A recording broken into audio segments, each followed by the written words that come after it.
तो इस टॉपिक के बारे में इसके बारे में मैं आपको शॉर्ट तरीके बताता हूं कि किस तरीके से बच्चों आप याद कर सकते हैं, आसानी से फॉर्मूले को आप लर्न कर सकते हैं। देखिए, आपको दो समीकरणें दी जाएंगी, ध्यान दीजिए, आपको दो समीकरणें दी जाएंगी, a1x b1y प्लस c1 बराबर 0।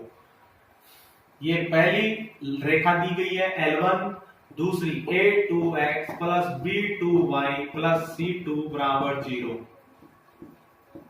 L2। 10th क्लास बोर्ड में पक्का क्वेश्चन पूछा जाता है, इसलिए गौर से देखिएगा, एकदम क्लियर करते हैं इसको। तो ध्यान दीजिए, अपन पहला फॉर्मूला बात करते हैं, इसके लिए एक फॉर्मूले बात करते हैं। फर्स्ट इन दोनों का भाग लगा दो एक दूसरे में, शॉर्ट ट्रिक देखते जाइए, x से x कट गया, a1 बटा a2। इसी प्रकार आगे y का y में लगाएंगे, y से y कट गया, b1 बटा b2। ये दोनों एक दूसरे के बराबर नहीं है, ये दोनों यदि एक दूसरे की, ये दोनों अनुपात a1 अपॉन a2 का, b1 अपॉन b2 का अनुपात यदि एक दूसरे के बराबर नहीं है तो देखते हैं पहला क्या पॉइंट बनता है। दोनों रेखाएं L1 और L2, दोनों रेखाएं एक दूसरे को प्रतिच्छेद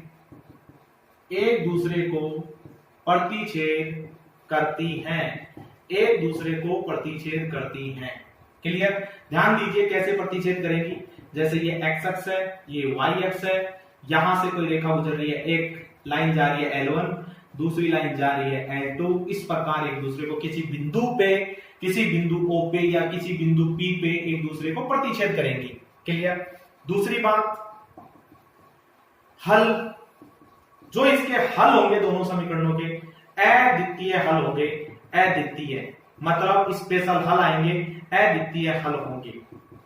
तीसरी बात, हल संगत हैं, स्पेशली हल संगत है, क्लियर। अगली बात, सेकंड फॉर्मूला स्टार्ट करते हैं, इसी का भाग लगाइए, a1 बटा a2, b1 बटा b2, c1 बटे c2, भाग लगा दीजिए, ओके, ठीक है। ये दोनों बराबर, परंतु लास्ट वाला बराबर नहीं है, ये दोनों के अनुपात बराबर, ये लास्ट वाला अनुपात बराबर नहीं है। सूत्र बनाते हैं, दोनों रेखाएं यानी कि दोनों रेखाएं L1 और L2, दोनों रेखाएं एक दूसरे के समांतर, ध्यान दीजिए बच्चों, एक दूसरे के समांतर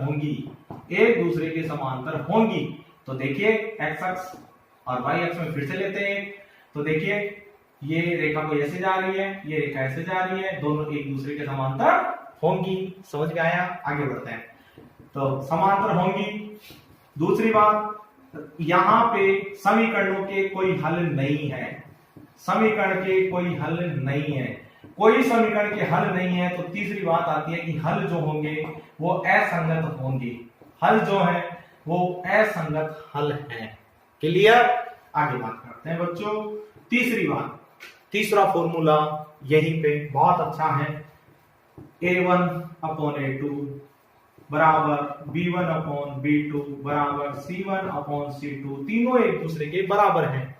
तो ध्यान दीजिए, तो दोनों रेखाएं एक दूसरे के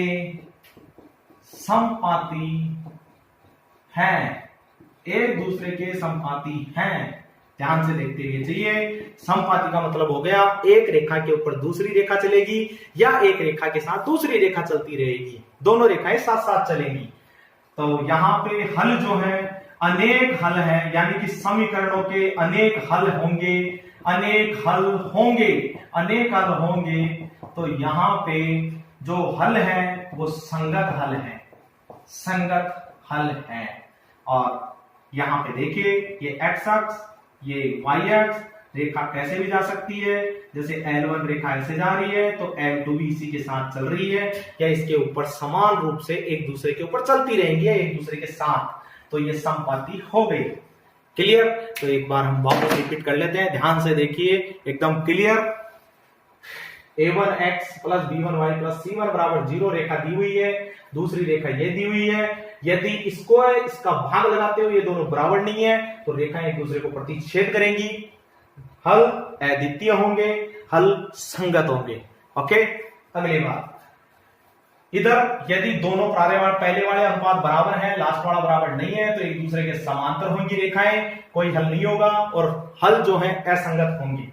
यदि तीनों अनुपात एक दूसरे के बराबर है तो दोनों रेखाएं एक दूसरे के संपाती हैं, अनेक हल होंगे, बहुत सारे हल होंगे और संगत हल है।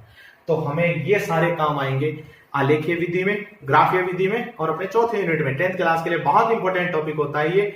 चैप्टर स्टार्ट हो गया और यहीं पे पूरा चैप्टर हमारा खत्म होता है जो टॉपिक्स है।